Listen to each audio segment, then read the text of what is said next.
The Bleacher Report has ranked the defenses. So power rankings for the defense. Buccaneers is ranked as the top defense. Rams 2, Washington football team 3. I got it right there. Patriots 4, Ravens 5, Dolphins 6. They have the Browns at 7, which that speaks to how impressed they were with the upgrade that Andrew Berry and the front office has done through the draft and via free agency.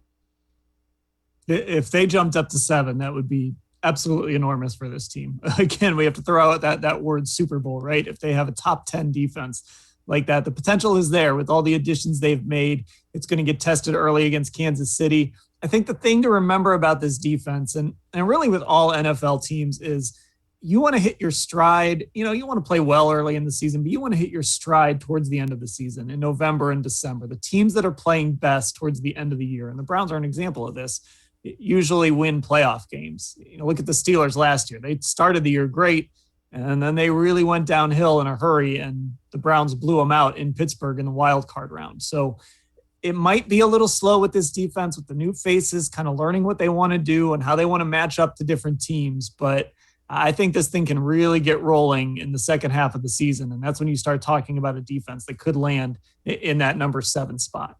And think about the versatility. I mean, that's the one thing that has been so impressive. It isn't like they went out and got a guy that can do A.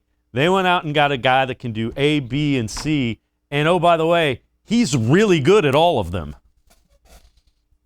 Right. It's almost like a basketball team. If you have a really deep, well-rounded basketball team where you can look at a matchup and say, okay, we're going to go big against these guys. They can't stop our big guys. We're going to go small and fast against this team.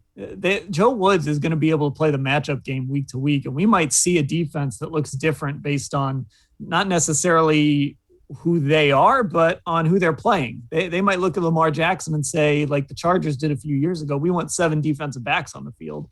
Or they might look at the Ravens and say, we want to play a base-heavy defense and make them run against that. I think they're going to be able to do a lot of creative things, and it's going to be all on Joe Woods and his staff to come up with all the different ways to deploy these guys.